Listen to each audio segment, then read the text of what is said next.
Hello everybody, welcome to this episode. Today we're going to be talking about driver's licenses and motorhomes. So what driver's license do you need to drive a particular motorhome? I know this issue has come up for many years already. I've been in the industry for 27 years and I've had this argument with people and with traffic officers many a time. The fact of the matter states that the regulations, the National Road Traffic Act regulations, are pretty clear on what driver's license you need to drive a particular motorhome. And I thought, let me go through it today. I will explain you my interpretation of the Act. I am absolutely no law expert. I am no National Traffic Act expert. I'm the last person that will say I know everything. But I do believe that my interpretation of the National Road Traffic Act when it comes to the driver's license type needed is correct. And I've yet to have a conversation with somebody that has proven otherwise. So let's get into it. Again, if you don't agree and you have a different opinion, email us podcast@motorhome-world.com and we'll have a look at it. Right, National Road Traffic Act. I've actually got the Act in front of me here on my desk. I'm standing on my desk today just to have this conversation with you. The talk. I thought, let me knock this out. Right, National Road Traffic Act. I have the latest edition here. The latest amendments are all included. And I'm going to go to Regulation 1, which is the definitions. Chapter 1, Regulation 1, definitions. In there is a definition for a motorhome. So it's there. So if somebody argues with you, what is a motorhome? Just refer back to Regulation 1, definitions. I'm going to read it to you. Motorhome means an enclosed motor vehicle which is designed or adapted solely to live in and which is self-propelled. So this definition was inserted many years ago, and it's pretty clear. We can have an argument on what is solely to live in, but I think that's besides the point. You know, does it include a bed, a bathroom, shower, a kitchen, toilet? But that's not the point. I think the point for today is if you are driving a motorhome and you're on holiday, you're going to have all of that with you. If you have a Discoverer, any of our Discoverers we make at Motorhome-World are classified as motorhomes. That as well, of course, it needs to be correctly registered and licensed, but that's a separate argument, people. Today we're talking about you as a person. What do you need? What driver's license do you need to drive the vehicle? We're not talking today how your vehicle should be registered or licensed. Whole different ballgame, whole different argument, and we can make that another episode to talk to you about that. So today is purely about you. What license do you need? So yes, we have established there is a definition and Regulation 1, there it is, which is important because this obviously, when we go further into the other regulations, it talks about motorhomes and it talks about goods vehicles and it talks about buses. So there's all descriptions for those, there's all definitions for those. But we have a description, a definition for a motorhome, which means it's clearly defined. Right, now, the actual license you need is written in Regulation 99. So Chapter 5, Regulation 99, talks about the category of driver's license you need for a class of motorhome, for motor vehicle. For a class of motor vehicle. And they're all broken up into A1, B, B1, all of those codes. They're all broken up. So the one that we're interested in is, of course, your B driver's license. Most of you will have an EB, which means towing capacities are higher than a B, but a lot of you will have a B license. So with the B license, you can read, and I'm going to read it, but there's a lot of exclusions here as well. You know, a motor vehicle excluding a motorcycle, a motor tricycle, a tractor, a haulage tractor, which I'm just going to ignore now because it's not applicable to us. So, code B, a motor vehicle being 1, a motor vehicle including a motorhome, the tare of which does not exceed 3,500 kilo. Or 2, a minibus, a midibus, a bus or a goods vehicle, the gross vehicle mass of which does not exceed 3,500 kilo. And then it talks about trailers, which we're not going to go into now. So the fact that for a code B, it actually specifically mentions a motorhome makes it very easy for us to understand and interpret what is actually being said here. If you have a code B license, you can drive a motorhome, the tare of which does not exceed 3,500 kilograms. The tare of which. Now we need to just talk about the difference between tare and gross vehicle mass. Because line 2 talks about the bus and the minibus, of which the GVM, which is the short for gross vehicle mass, GVM, gross vehicle mass, does not exceed 3,500 kilo. So there's a difference. Again, tare has a definition in the National Road Traffic Act, and GVM also has a definition. So the one we're interested in, of course, is tare, because it says here a motor vehicle, including a motorhome, the tare of which does not exceed 3,500. So if I go back to regulation or definitions, just find it here.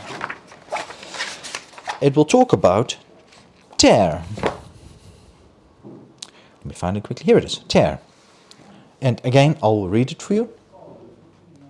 In relation to a motor vehicle, means the mass of such vehicle ready to travel on a road and includes the mass of, and then it goes down into A, spare wheels, any of all accessories and equipment supplied by the manufacturer as standard for the particular model or motor vehicle concerned. So basically all spare wheels, everything that manufacturers like us fit to the motorhome as a standard has to be included in the weight. And then B, anything permanent part of the structure, for example an awning. And then it goes on to structural parts and accumulators and things that really don't apply to us. It also actually states it excludes fuel and not anything attached. So in broad strokes, what it means is a standard empty motorhome with everything that you need to travel on the road, without all your luggage, without water, without fuel, without all your food and everything you take with. So as empty as you can make it. That's the tare. So if that vehicle of yours, the tare is less than 3,500 kilos, 3.5 ton, you can drive your motorhome with a code B license.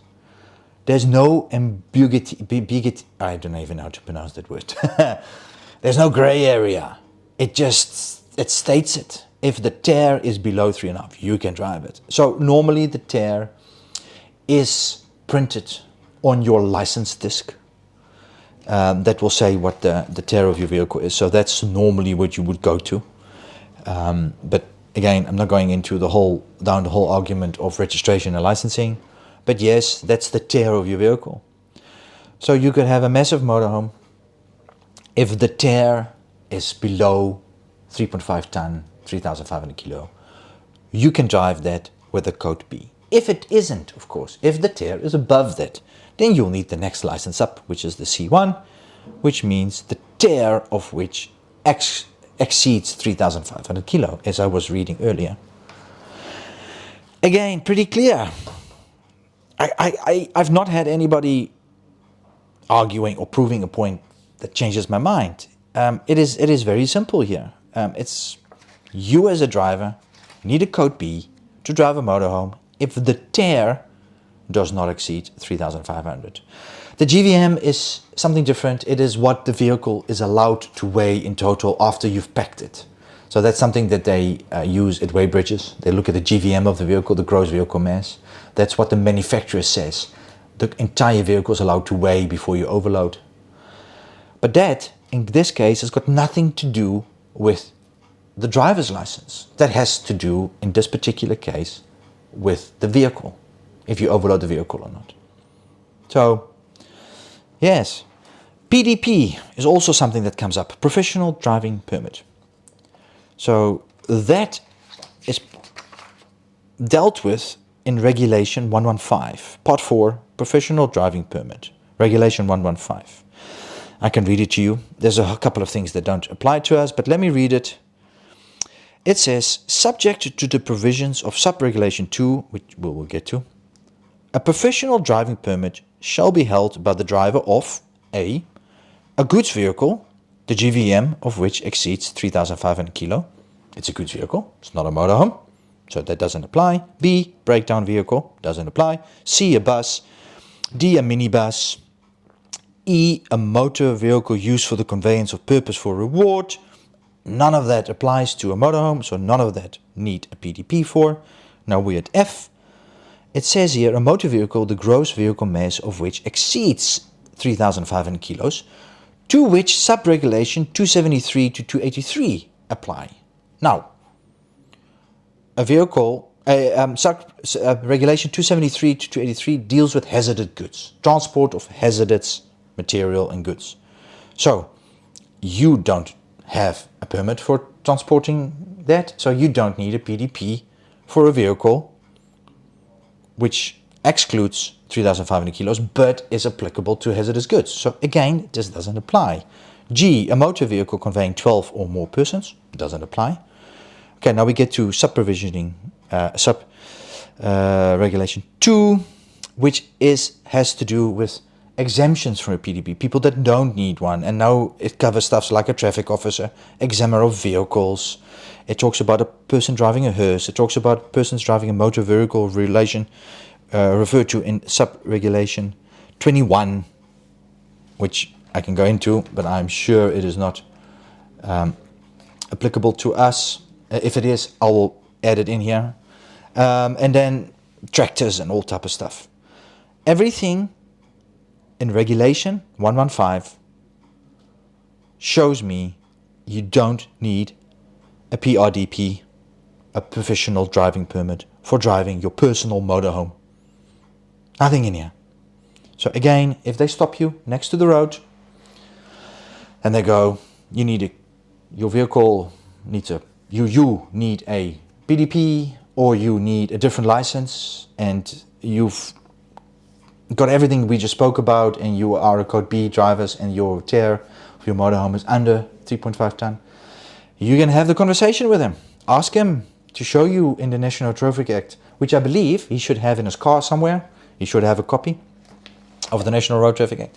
And you can point him to those regulations and go, please explain to me why you see that. And maybe you can convince him.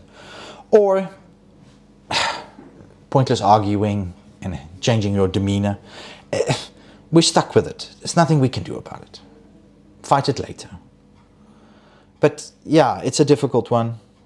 But I believe my interpretation is correct. And yeah, I have been stopped in my lifetime, and I've had talk, and I've never received a fine. I've always had, okay, you can carry on. But yes, that's it as far as I know.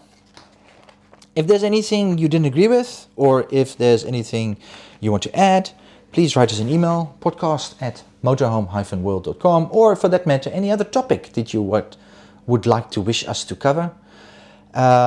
Please let us know. In this type of format, I believe we can do a lot in a minimum amount of time. And like I said, I'm standing on my desk. It's taken me 15 minutes of my time to explain items that I've learned through the years, and it's not much. And if I can do that to make you a better person in the motorhome, if I can make you enjoy your motorhoming, or maybe you're thinking of joining motorhoming lifestyles, then this might do it for you. Again, thank you everybody, and remember to subscribe, get notifications for the next episode. Enjoy the rest of your day.